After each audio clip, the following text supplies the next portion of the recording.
The penultimate day of Formula 1 pre-season testing 2019 is done and dusted. It's been a breathless day at the circuit. We've just hot-footed it back to our pad in Barcelona.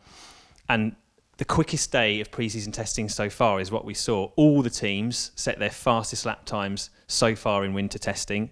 And fastest of all, Ferrari's Charles Leclerc, 6.5 tenths clear of the pack. Finally, we're seeing some real pace from Ferrari as this test draws to a close. Jack Cozens, you were following that quite closely. What did you make of Ferrari's performance? Is this them finally showing their hand? Well, we've seen hints of performance, haven't we, all throughout the fortnight of testing. But I think what's really impressive about today's showing is that Leclerc was able to perform on the C2, one of the harder compounds, and get himself up the top of the leaderboard, and then did a run of fast times on the C5 that we saw pretty much everyone use today, and the softest tyre. Yeah, the softest tyre, streaked ahead really of everyone else. Ferrari looks very strong. This is exactly the sort of response they would have wanted after they were limited on running the day before after Vettel's crash. And Ed, Leclerc was saying after running in the lunch break that there was even potentially more to come from the Ferrari. This is just a further sign that this is perhaps the class-leading package as we're getting ready towards Melbourne, don't you think? Yes, the Ferraris look like that from the start. This is the quickest time we've seen from it. There's way more time in that car. It can go well into the 1 minute 15s. There's no question about that. So yeah, still we're looking at Ferrari as the pace setter.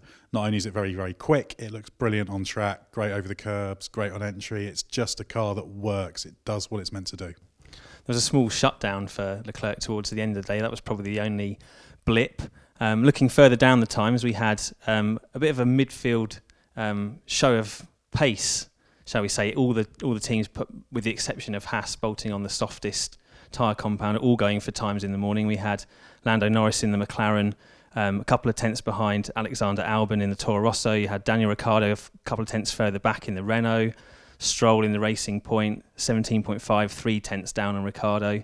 Giovinazzi just a tenth behind him in the Alfa, and then George Russell in the Williams bringing up the rear about half a second off the back, but again improving in that car.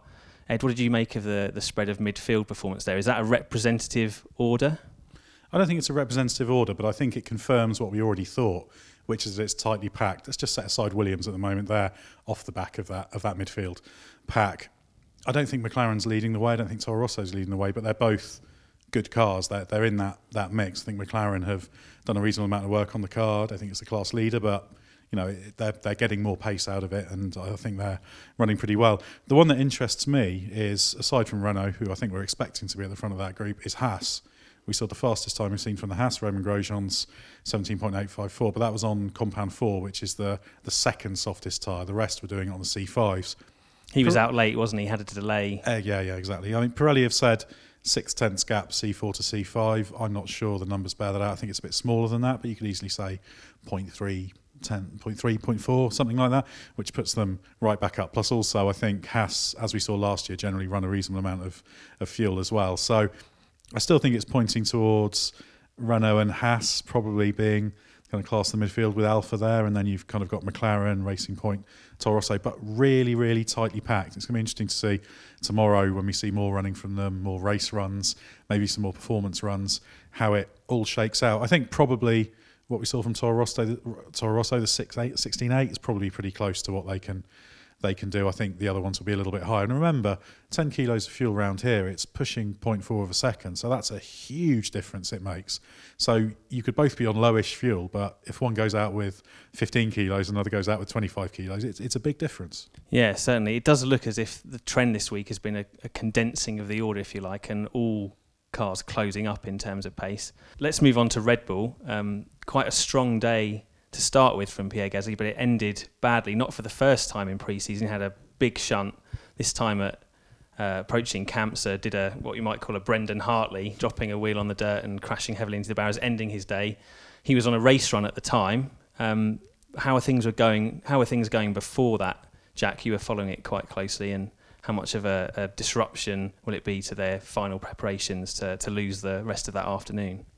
I think it probably goes down as one of the one of, if not the most frustrating day for Red Bull of this test. As you say, they've lost time to a crash once before from Gasly, but this wiped out a whole 2 hours of the afternoon. The pace leading up to it was okay, but Gasly was running on the mid-range C3 compound and wasn't able to keep up with what Bottas was doing for Mercedes on the harder C2. So yeah, it looks like there's work to be done. He admitted after the session as well that he doesn't think that Red Bull's capable of matching the Ferrari time at the moment. So hope that I guess Red Bull are going to be hoping that car repair goes well overnight and Verstappen can get some decent mileage in tomorrow. You touched on Mercedes there. Again, not lighting the times up, but setting their quickest time of the test as well. Lewis Hamilton getting in there with an 18.0, but that was on the second hardest compound, what might be known as the old medium. But you were following the race run Valtteri Bottas was doing in the afternoon. The car didn't look particularly great out on track compared to the Ferrari, but from the lap times you saw, perhaps there's signs that the Mercedes looks a bit better than the headline times suggest. Yeah, and what was, I think, the thing that stood out was the consistency that Bottas was able to achieve on the C2 tyre. So there was one spell of 5 laps where he was within a tenth and a half across that range. So yeah, but trackside there might have looked like there was a little bit missing, but the pace was very encouraging compared to the Ferrari as well. Leclerc wasn't really able to get in the same bracket. We were sort of looking, I would say, between the 1 minute 21s and 22s.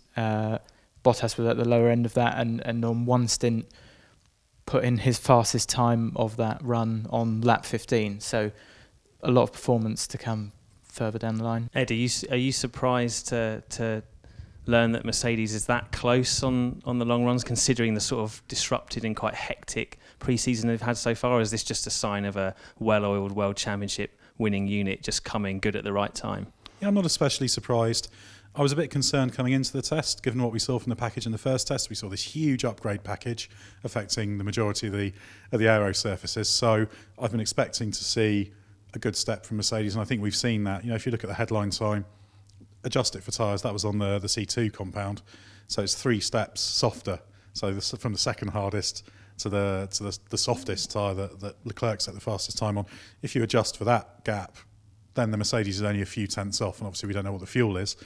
Mercedes is certainly in the game. It's thereabouts. I think there's still probably a feeling maybe there's a few tenths it's giving away to Ferrari, but struggling with the graining, aren't they? Bottas has been and I think quite a few people are struggling with the graining. But I think that means, you know, Mercedes is in the game, shall we say? I don't think they're going to be struggling monstrously. So yeah, Mercedes looking fine. I'd like to see a little bit more performance. I don't think we're going to see anything stellar from them. They don't tend to do that in terms of single lap pace, but we can be confident that Mercedes is in the game. If there's a few problems with the tyres, the graining, a few teams are struggling with that could be a problem. But yeah, so let's say it's a little bit more work to do, but yeah, I think Mercedes will be all right.